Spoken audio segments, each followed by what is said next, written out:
Hello everyone, পূর্ণ educational guide চ্যানেলে আপনাদের সবাইকে স্বাগত জানাই।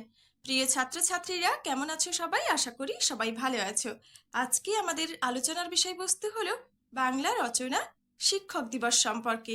রচনাটি সমস্ত ক্লাসের ছাত্রছাত্রীদের জন্য খুবই গুরুত্বপূর্ণ একটি রচনা। চলো তাহলে শিক্ষক দিবস সম্পর্কে আজকের এই রচনাটি শুরু করা যাক। তোমরা ভিডিওটি স্কিপ না করে পুরো ভিডিওটি দেখতে থাকো। আশা করি ভিডিওটি তোমাদের কাছে খুবই হেল্পফুল হবে। রচনাটি শুরু করার আগে তোমাদের সবাইকে বলে রাখি, তোমরা যারা চ্যানেলটি নতুন ভিজিট করছো অবশ্যই চ্যানেলটিকে সাবস্ক্রাইব করে পাশে থাকা বেল আইকনটি ক্লিক করে দিও, যে কোনো ধরনের শিক্ষামূলক ভিডিও সবার আগে পাওয়ার জন্য। বাংলা রচনা শিক্ষক দিবস।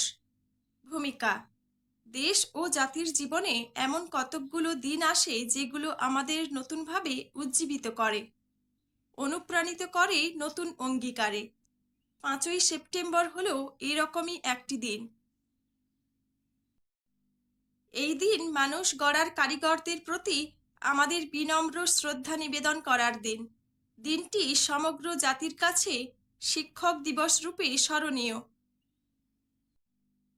তাই প্রতি বছর 5ই সেপ্টেম্বর দিনটি স্কুল, কলেজ, শিক্ষা প্রতিষ্ঠানে শিক্ষক দিবস রূপে পালিত হয়। ভারতের এক অন্যতম মহান শিক্ষক, ভারতের রাষ্ট্রপতি ডক্টর সর্বপল্লী রাধাকৃষ্ণনের জন্মদিনটির জাতির উদ্দেশ্যে উৎসর্গীকৃত হল শিক্ষক দিবস রূপে। নেক্সট পয়েন্ট: শিক্ষক দিবসের তাৎপর্য। দিনটি শুধুমাত্র শিক্ষকদের কাছেই গভীর তাৎপর্যে ভরা তা নয়, দিনটি ছাত্র, শিক্ষক, অভিভাবক ও জনসাধারণের কাছেই গভীর অর্থবাহক। শিক্ষক জাতির মেরুদণ্ড, তারাই যুগে যুগে মানুষ গড়ার কারিগর। তারাই শিক্ষার্থীর মনের অন্ধকার দূর করেন, জ্বালিয়ে দেন জ্ঞানের প্রদীপ। তাঁদের কাছ থেকে পাঠ নিয়েই ছাত্রছাত্রীরা আদর্শ নাগরিক হয়ে ওঠে, দেশ ও জাতির মুখ উজ্জ্বল করে। সুতরাং সমাজে শিক্ষকদের ভূমিকা সবচেয়ে গুরুত্বপূর্ণ। তারাই সর্বশ্রেষ্ঠ সমাজবন্ধু, তারা সকলেরই শ্রদ্ধাভাজন। কিন্তু সেই শিক্ষকরাই দেশ ও জাতির অগ্রগতির যুগে যুগে নানাভাবে অবহেলিত হয়েছেন। দারিদ্র্য হয়েছে তাদের নিত্যসঙ্গী। শিক্ষকদের জন্য চাই আর্থিক নিরাপত্তা, যাদের কাছে আমাদের অনেক ঋণ। তারা অবহেলিত থাকলে তার অপরাধ ক্ষমারও অযোগ্য। শিক্ষক দিবসের তাৎপর্য তাই গভীর ও ব্যাপক। নেক্সট পয়েন্ট: শিক্ষক দিবস ও সর্বপল্লী রাধাকৃষ্ণন। 1888 খ্রিস্টাব্দের 5ই সেপ্টেম্বর মাদ্রাজ শহর থেকে 41 মাইল দূরে উত্তর পশ্চিমে তিরুত্তানি গ্রামে এক দরিদ্র ব্রাহ্মণ পরিবারে জন্ম নিলেন এক স্মরণীয় জ্ঞান ভিক্ষু। তাঁর নাম ডক্টর সর্বপল্লী রাধাকৃষ্ণন। পিতা বীরস্বামী পুরোহিত ও শিক্ষক ছিলেন। রাধাকৃষ্ণন 1905-এ মাদ্রাজ বিশ্ববিদ্যালয় থেকে দর্শনে MA পাশ করেন। 1909 খ্রিস্টাব্দে তিনি প্রেসিডেন্সি কলেজে অধ্যাপনা শুরু করেন। 1918 খ্রিস্টাব্দে মহীশূরে রবীন্দ্রনাথের সঙ্গে তাঁর প্রথম সাক্ষাৎ হয়। এর আগেই তাঁর the philosophy of Rabindranath Tagore গ্রন্থের প্রকাশ। 1921 খ্রিস্টাব্দে কলকাতা বিশ্ববিদ্যালয়ের দর্শন বিভাগের অধ্যাপক হন। কলকাতা বিশ্ববিদ্যালয়ের প্রতিনিধি হয়ে তিনি কেমব্রিজে অনুষ্ঠিত congress of the university of the British empire এ যোগদান করেন। এভাবেই স্বদেশে বিদেশে বিভিন্ন শিক্ষা প্রতিষ্ঠানের নানাভাবে যুক্ত থেকেছেন রাধাকৃষ্ণন। তারপর প্রথমে ভারতের উপরাষ্ট্রপতি, পরে 1962-তে তিনি ভারতের রাষ্ট্রপতি হন। তার বড় পরিচয়, তিনি একজন আদর্শ শিক্ষক। স্বাধীন ভারতের প্রথম 3 জন ভারতরত্নের একজন তিনি।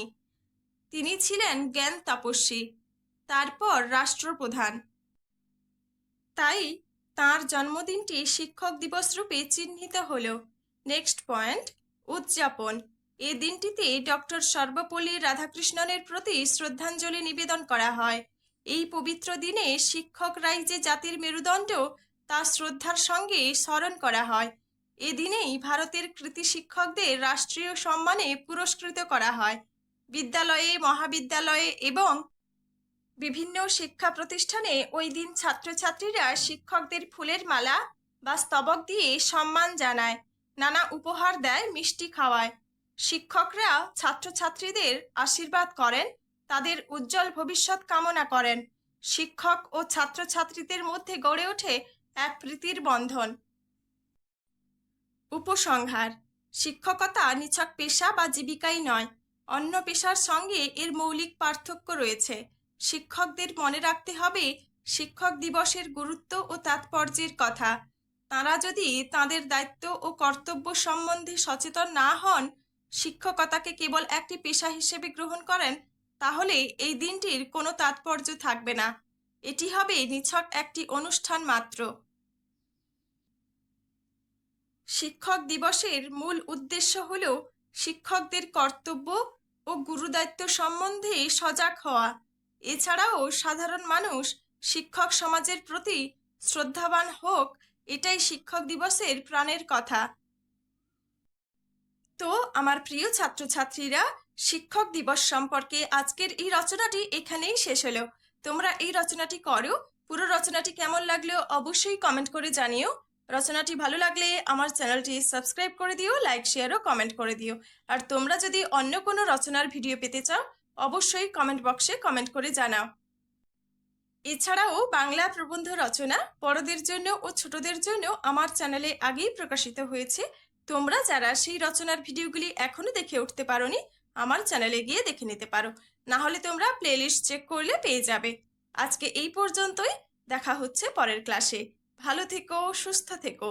ভিডিওটি দেখার জন্য সবাইকে ধন্যবাদ।